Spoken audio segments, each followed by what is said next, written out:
जमलेल्या माझ्या तमाम देशभक्त बांधवांनो, भगिनींनो आणि मातांनो,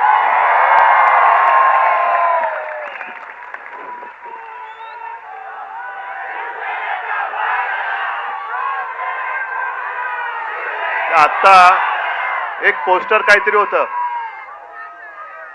नाही नाही, हे धर्मेंद्र प्रधान राजीनामा द्या. ही एकदम क्षुल्लक गोष्ट आहे. नाही, हे पण एकदम क्षुल्लक आहे. हा लढा आता जे सरकार आपल्याला रोजीरोटी देऊ शकत नाही, रोजगार देत नाही, शिक्षण देत नाही, उत्तर देत नाही, हे सरकार बदलण्याचा हा लढा आता सुरू झाला पाहिजे.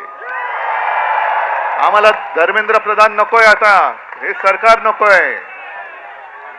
आणि मी नेतृत्व करायला आलेलो नाही, तुम्ही सर्वांनी आता नेते व्हा सांगण्यासाठी आलेलो आहे.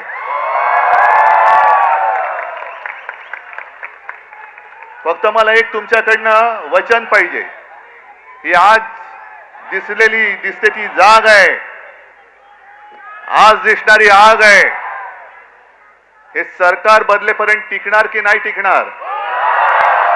म्हणजे ही आग टिकली पाहिजे, सरकार टिकता कामा नये. या आगीमध्ये सरकार जाळून भस्म झालं पाहिजे, तर या उठावाला अर्थ आहे. आणि हा लढा एकट्या सोनम वांगचुक यांचा नाहीये. हे सरकार केवळ चंदा चोरी, वोट चोरी, अरे तुमचं भविष्य चोरलंय त्यांनी, तुमचं भवितव्य, या देशाचं भवितव्य चोरलंय. काय दिलंय का या सरकारने तुम्हाला? आज मी येताना बातम्या बघत होतो, दिल्लीमध्ये जंतर मंतरच्या इकडे युद्धाची तयारी जणू काही सुरू झालेली आहे. सैन्य आणतायत, फौजा आणतील, कदाचित अणुबॉम्ब सुद्धा आणतील. पण या सरकारला माहिती नाहीये, या देशामधला हा जो तरुणाईचा अणुबॉम्ब आहे तुमच्या बुडाखाली आधीच लागलेला आहे.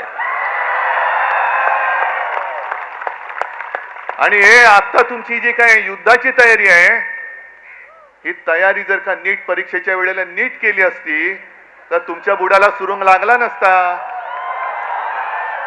लागला असता. बरं, मी काय म्हणतो की एकदा होऊन जाऊ दे. सोनम वांगचुक यांनी देशाला काय दिलंय? दिलेलं आहे. जे आपले सैनिक तुमच्यासारखे, तुम्ही तरुणाई, या देशाचं भविष्य तुम्ही आहात आणि देशाचे रक्षण करते तुमच्यासारखेच तरुण जवान सरहद्दीवरती आहेत. या तरुणांसाठी मायनस टेम्परेचर, आपल्याकडे जरा मुंबईमध्ये जरा 20-22 टेम्परेचर झालं का थंडी आहे बाबा, मफलर काढा. तिकडे तर बर्फामध्ये सैनिक उभे राहतात आपल्यासाठी. ते तिकडे आहेत म्हणून आपण इकडे आहोत. या सैनिकांसाठी ज्यांनी सोलार टेंट बनवले, की या सैनिकांनी देशासाठी मरण्यासाठी, म्हणजे मेलो तरी 72, पण माझी भारत माता जगली पाहिजे, त्या देशाच्या सैनिकांसाठी ज्याने सोलर कॅम्प बनवून दिले, टेंट बनवून दिले, तो यांच्यासाठी देशद्रोही ठरतो? हा देशद्रोही. तिथलं पाण्याची टंचाई लक्षात घेऊन ज्यांनी आईस फाउंटन तयार केले, असा हा पर्यावरणवादी, असा हा शास्त्रज्ञ,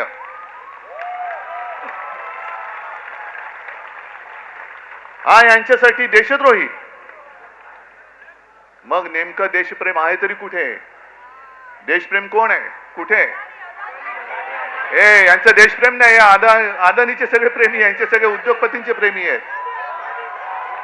पण काल काही गोष्टी तुम्हाला कळल्या पाहिजेत. काल मी नागपूरला गेलो होतो मंदिर लुटीच्या विरुद्ध सगळ्यांना जागा करायला. आणि नागपूरमध्ये गेल्यानंतर साहजिकच आहे, कोणाचं केंद्र आहे तिकडे? रासव संघ. म्हणजे बघा गंमत कशी आहे की या संघाने या कालच्या मे महिन्यामध्ये एक स्टेटमेंट दिले त्यांच्या त्या होसबळेनी, की पाकिस्तान बरोबर चर्चा केली पाहिजे. पाकिस्तान बरोबर, जो पाकिस्तान आपल्या देशात आतंकवादी घुसवतोय, बॉम्बस्फोट करतोय, सगळं काही करतोय, अतिरेकी हल्ले करतोय, त्याच्याबरोबर चर्चेचे दरवाजे खुले ठेवले पाहिजेत. आणि मोहन भागवतना विचारले तर मोहन भागवत म्हणतात की होय बरोबर आहे, हम हिटलर जैसे नहीं है. अहो भागवत साहेब, हे हम हिटलर जैसे नाहीये तुमच्या मोदींना सांगा. आणि पाकिस्तान बरोबर चर्चेची तयारी आहे, मग वांगचूक बरोबर का नाही करत?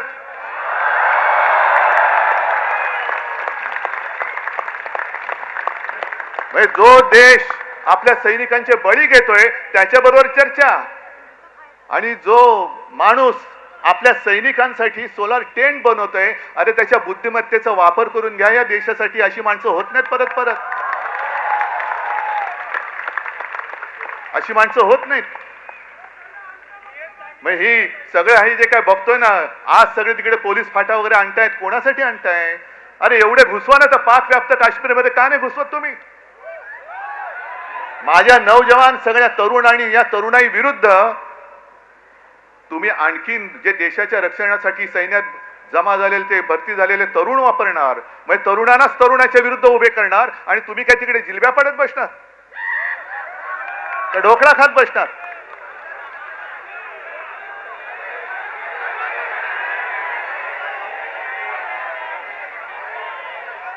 आता काही जण मला विचारतात,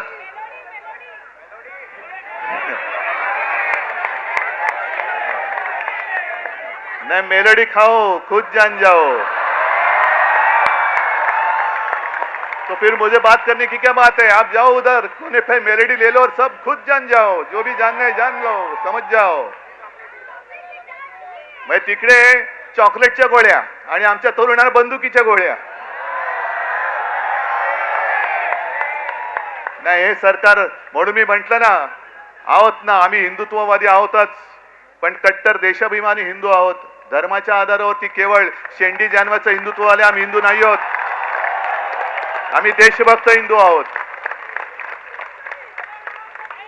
आणि म्हणून मी काल मोहन भागवतनं जे विचारलं की आज जे काही देशात चालू आहे हेच तुमच्या कल्पनेतल्या हिंदू राष्ट्रामध्ये बसतंय का? हे तुमचं हिंदू राष्ट्र आहे? हे हिंदू राष्ट्र आम्हाला अपेक्षित नाही. आमच्या हिंदू राष्ट्रामध्ये देशभक्ती ही महत्वाची आहे. मग तो कोणत्याही जातीपाती धर्माचा असू दे, जो ह्या देशावरती प्रेम करतो तो आमचा आहे.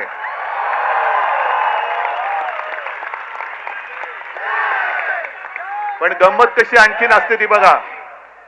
काही वर्षांपूर्वी, म्हणजे ज्यातनं भाजप सरकारचा जन्म झाला, अर्थात त्याच्यामध्ये पापी आम्ही सुद्धा होतो, पण अण्णा हजारे हे उपोषणाला बसले होते. लक्षात आहे तुमच्या? काय प्रसिद्धी मिळाली होती, काय प्रसिद्धी मिळाली होती, जणू काय संपूर्ण जग तिकडे एकवटलं होतं. पण त्यावेळेला अण्णांना कोणी देशद्रोही नव्हतं म्हटलं, अण्णांना कोणी चीनचा हेर किंवा हस्तक नव्हतं म्हटलं. अण्णा काय बोलतायत हे विचारण्यासाठी तत्कालीन मनमोहन सिंग सरकारने 4-5व्या दिवशी त्यांचा माणूस पाठवला होता, विलासराव देशमुखांना पाठवलं होतं. मग ही माणुसकी आज मोदी सरकारमध्ये का नाहीये? आमचा लढा हा माणुसकीसाठी आहे. पण अण्णा हजारेंना सुद्धा असं उचलून चादरी बिदरी आणून, अरे काय अतिरेकाला उचलताय तुम्ही? आणि चादरी कशासाठी पाहिजेत? मोदी सरकारला सांगतो की तुम्ही चादरीने वांगचुकना जरी झाकला असेल तरी तुम्ही सत्य झाकू शकत नाहीत. आणि तुमच्या पापावर तर पांघरून अजिबात घालू शकत नाही. तुमचं पाप उघड झालेलं आहे. किती झाका, तुमचा पापाचा कोंबडा हरवणारच आहे. पण अण्णांच्या वेळेला जसं मनमोहन सिंग सरकारने लगेच 4-5व्या दिवशी दूध पाठवला होता, का नाही पाठवला मोदी सरकारने? का धर्मेंद्र प्रधानला एवढं काय सोनं लागलेलं आहे? काय तरुण मुलांची आणि मुलींची काय मागणी आहे? एक तर शिक्षणाचा, स्वतःच्या शिक्षणाचा पत्ता नाही, त्याच्यामुळे शिक्षणासाठी किती मेहनत करावी लागते हे यांना माहिती नाही. अभ्यास म्हणजे काय असतं हेच जर माहिती नाही तर अभ्यास करून परीक्षेला जाताना पेपर फुटल्यानंतर काय होतं या यातना होणार कशा? डिग्री खोटी आहे ना याची. डिग्री नाही, आता डिग्री खरी का खोटी हा सुद्धा प्रश्न आहे. डिग्री खोटी आहे. अमित शहाकडे ती डिग्री नाही. त्याच्यामुळे ह्या यातना आणि आज तुम्ही जर का बघाल तर तरुण मुलं मुली तर आहेतच, पण मी सोशल मीडियावरती बघतोय त्यांचे आजी आजोबा सुद्धा आलेले आहेत, आई वडील आलेले आहेत. याचं कारण असं की मला नाही शिकता आलं, पण माझ्या मुलाने शिकलं पाहिजे, माझ्या मुलीने शिकलं पाहिजे. मोदी सरकारची जी घोषणा आहे, मुलगी शिकली प्रगती झाली, अरे पण शिकून परीक्षेला गेली आणि पेपर फुटला, तर ती मुलगी आत्महत्या नाही करणार, मुलगा आत्महत्या नाही करणार. मग एवढ्या मुलाने आत्महत्या केल्या तरी एक धर्मेंद्र प्रधान तुम्ही डोक्यावर घेऊन नाचताय. मग धर्मेंद्र प्रधानला असं काय सोनं लागलेलं आहे? बरं, अण्णा हजारेंचा एक विषय झालाच, पण या घराणेशाहीबद्दल आणखीन एक सांगतो. आज सोनम वांगचूक उपोषणाला बसलेत तिकडे, पण सोनम वांगचूक यांचे वडील सुद्धा, त्यांनी सुद्धा उपोषण केलं होतं. माहितीये तुम्हाला किती जणांना? कोण गेलं होतं त्यांच्याकडे बोलायला? म्हणजे भाजपच्या लेखी हुकुमशाह असलेल्या इंदिरा गांधी सोनम वांगचूक यांच्या वडिलांना भेटायला लडाखला गेल्या होत्या, तरी हे तिकडे दिल्लीत राहून दिल्लीतल्या दिल्लीत भेटायला न जाणारे मोदी आणि शहा हे लोकशाही आणि इंदिरा गांधी हुकुमशाह.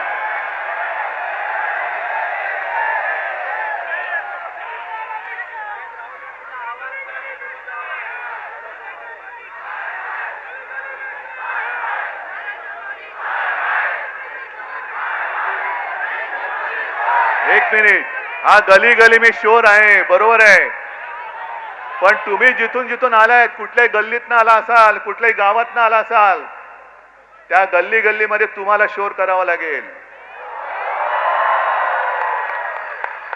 तुम्हाला आवाज उठवावा लागेल.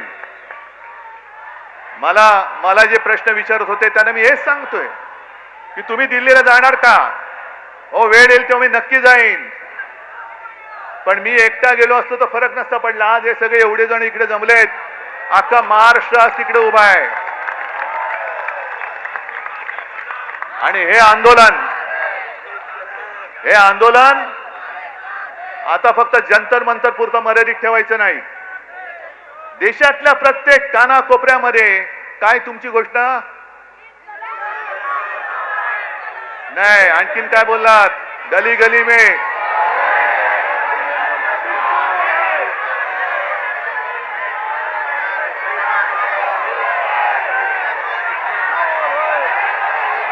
बरं, आणखीन एक गोष्ट, इकडे महिला आलेल्या आहेत, इकडे बऱ्याचशा महिला आहेत.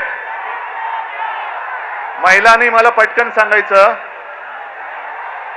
आपल्या घरात, जरा थांबा नाही, आपण साधारणतः आपण साधी माणसं आहोत.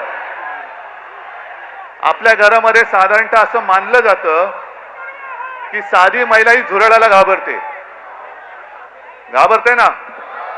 अरे इकडे आमचं पंतप्रधान घाबरतो, अख्खं सरकार घाबरतं. जगातला सगळ्यात मोठा पक्ष ज्यांनी भाड्याने माणसं घेतलेत,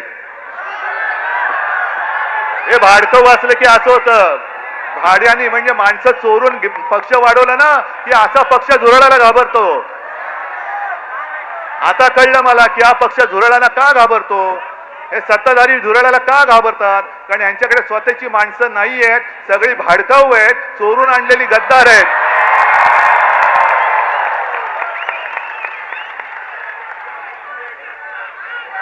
पण आता आपल्याला एक गोष्ट ठरवावी लागेल. माझं या शिवतीर्थावरून मोदी सरकारला आव्हान की तुम्हाला वन नेशन वन इलेक्शन घ्यायचे ना, आत्ता जाहीर करा. उद्या निवडणूक, देशाची निवडणूक आत्ता जाहीर करा, आम्ही तयार आहोत.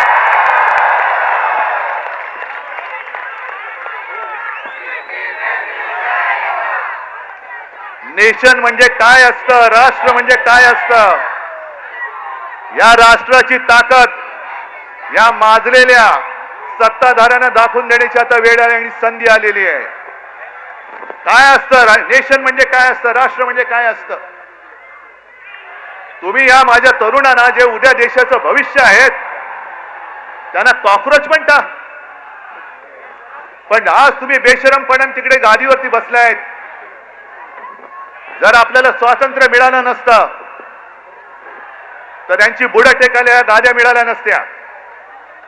जे क्रांतिकारक फासावर गेले, काय वय होती त्यांची. सुखदेव, राजगुरू, भगतसिंग, किती किती नावं घ्यायची. चापेकर बंधू सगळे याच वयातले होते, याच वयातले.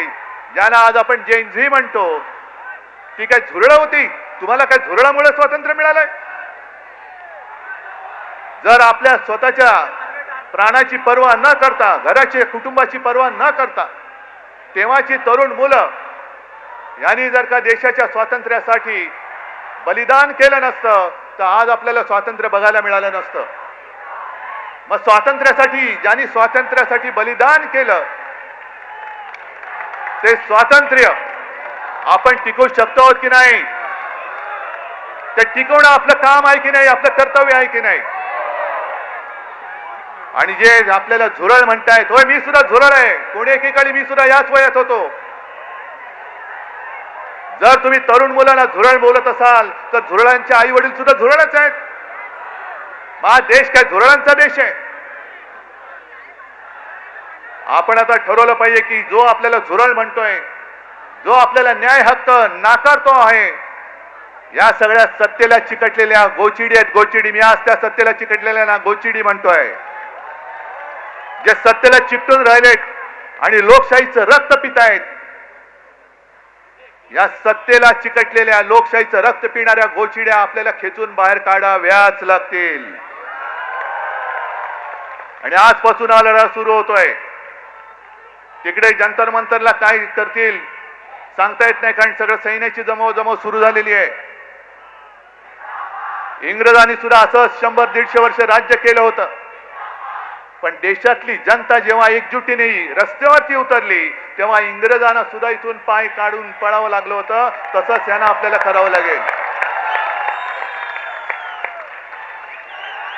आणि आजपासून तुम्ही जिथे जिथे असाल, मी या माध्यमांच्या चॅनलच्या माध्यमातून संपूर्ण महाराष्ट्राला नव्हे तर देशाला विनंती करतोय, तुम्हाला जसं जमेल, तुम्हाला जसं झेपेल तसं हे स्वातंत्र्य जपण्याचं युद्ध आता सुरू करा.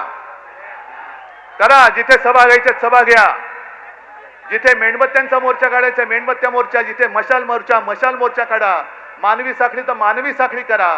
पण जिथे जातील तिकडे सगळ्यांना कळलं पाहिजे की आता अब देश इन लोगों की बात मानने वाला नहीं है. आणि नवीन आणखीन एक तुम्हाला सांगतोय, अण्णा हजारेंच्या आंदोलनाच्या वेळेला या अशाच टोप्या केल्या गेल्या होत्या. काय लिहिलं होतं त्याच्यावर, मैं अण्णा हूं. आता तुम्ही करायचं, मैं देशभक्त हूं. मी देशभक्त, मी अंधभक्त नाही. मी अंधभक्त आहे तो माझ्या भारत मातेचा आहे. मोदींचा अंधभक्त मी होऊ शकत, मी असणार नाही, कदापि नाही. आजपासून सुरू करा, मी देशभक्त. जे मोदी भक्त असतील त्यांना तुमच्या समोर उभं राहायला भीती वाटली पाहिजे. एवढी देशभक्तांची ताकद या देशात आज सुद्धा आहे आणि ती उभी राहू शकते आणि ती महाराष्ट्र उभी करू शकतो, संपूर्ण देश उभा करू शकतो. हे यांना दाखवून द्या.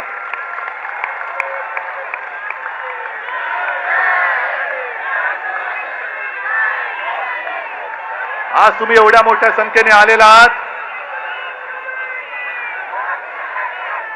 मी म्हणतोय ठिणगी आहे, पण एक ठिणगी वणवा पेटवायला पुरेशी असते. ती ठिणगी आज पडलेली आहे आणि देशाच्या लुटारूंना सत्ता भ्रष्ट केल्याशिवाय आता आम्ही स्वस्थ बसणार नाही. ही शपथ घेऊन आपण ह्या आंदोलनाला सुरुवात करूया. जय हिंद, जय महाराष्ट्र.